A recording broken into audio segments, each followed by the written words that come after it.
Les CR2PA sont une entreprise du Sud-Ouest qui cultive et commercialise des orchidées.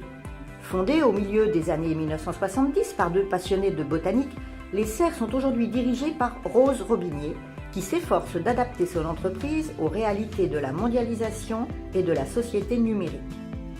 Les CR2PA, à bien des égards, sont une entreprise comme les autres.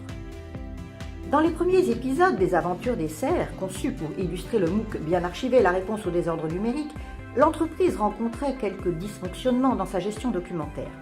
Pour les régler, la directrice générale a doté son entreprise d'une politique d'archivage managérial et de règles de vie pour les documents engageants, applicables à tous les collaborateurs. Cette nouvelle saison met un coup de projecteur sur la gestion des courriers électroniques dans l'entreprise. Elle illustre le MOOC du CR2PA, le mêle dans tous ses états. Aux côtés de la directrice générale Rose Robinier, les personnages sont Didier Dandroby, directeur de la production, Winston Weber, responsable commercial, Camille Carpentier, responsable qualité et archivage managérial, Zoé Zeller, juriste, Kamel Cantaro, directeur des systèmes d'information, Isé Yvetot, qui termine une école de commerce et vient d'arriver au CER pour un stage de quelques mois, et Gilles Grognon, un important client des serres. Ce matin-là, comme d'habitude, les collègues échangent quelques nouvelles autour de la machine à café. Bonjour Isé, ça va? Je suis bien content que tu aies pu avoir ce stage au CER, tu verras, c'est cool ici. Au fait, ton beau-frère, il est toujours à l'agence de sécurité des systèmes d'information? À l'Annecy? Oui, depuis cette soirée chez lui où je t'ai rencontré, je ne l'ai pas revu. Il a énormément de boulot, tu penses, la sécurité. Et toi, Kamel, tu fais quoi exactement dans la boîte? Je suis directeur des systèmes d'information des CR2PA. J'ai eu une promotion avec le projet d'archivage managérial l'année dernière. Pour ton beau-frère, j'essaierai de l'appeler, j'ai 2-3 questions. Oh, tu sais, juste pour info, hein, comme ça. Nous ici, c'est sécure, pas de problème. T'es sur quoi pour ton stage? Tu es avec Winston au service commercial, non? C'est ça, je vais m'occuper d'un client assez important, si j'ai bien compris, un nommé Gilles Grognon.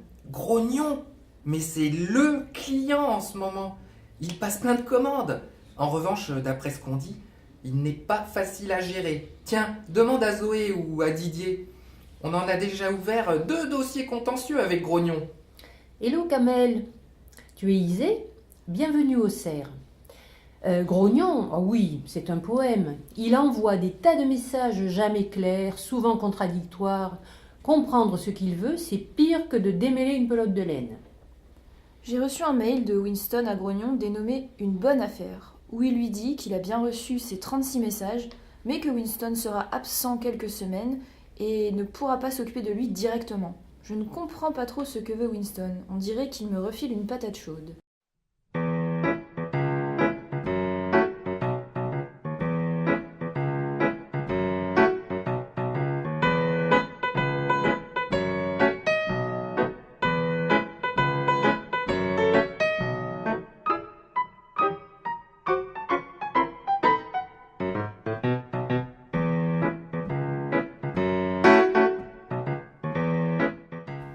Bonjour Isé, tu parles de moi?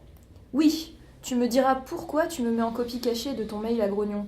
Si tu veux que je m'occupe de sa commande, ce serait plus simple de le lui dire clairement dans ton message et de me mettre en copie. Et de venir m'expliquer le dossier, je suis juste en face de ton bureau.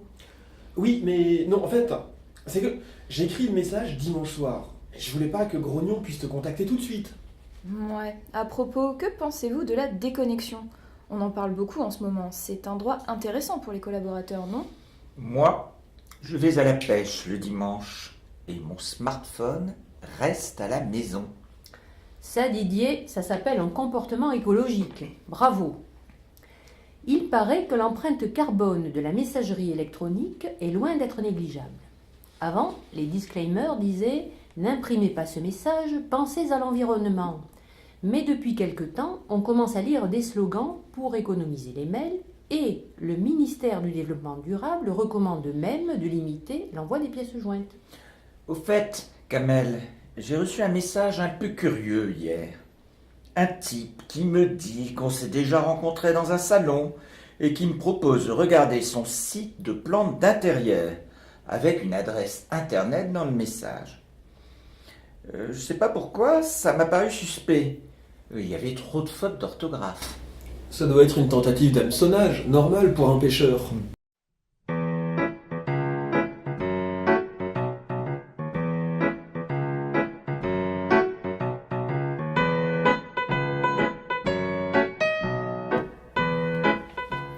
Ah oui, on a beau paramétrer des filtres, il y a toujours quelques spams qui passent au travers de l'algorithme.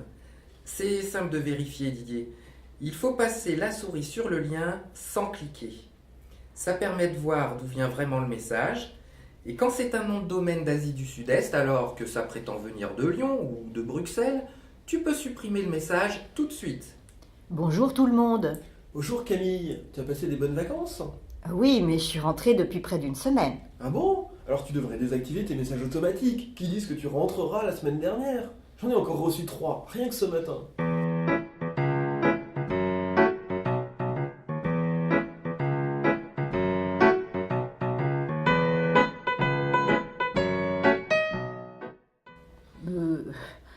Vous savez quoi? Je viens de m'inscrire à un MOOC sur les mails. Pour rédiger? Pour classer? Pour éviter les arnaques? Un peu tout. C'est proposé par le CR2PA, l'association qui nous a aidés pour le projet archivage. Je me suis inscrite comme ça, pour info, parce qu'au CER, il n'y a pas vraiment de problème avec la messagerie. Mais c'est toujours intéressant de voir comment ça se passe chez les autres. Ah, Madame Robinier, vous prenez un café? Ce n'est pas le moment. Winston, suivez-moi dans mon bureau. C'est urgent, madame la directrice? Très urgent. TTU si vous voulez. J'ai l'impression que ça va chauffer.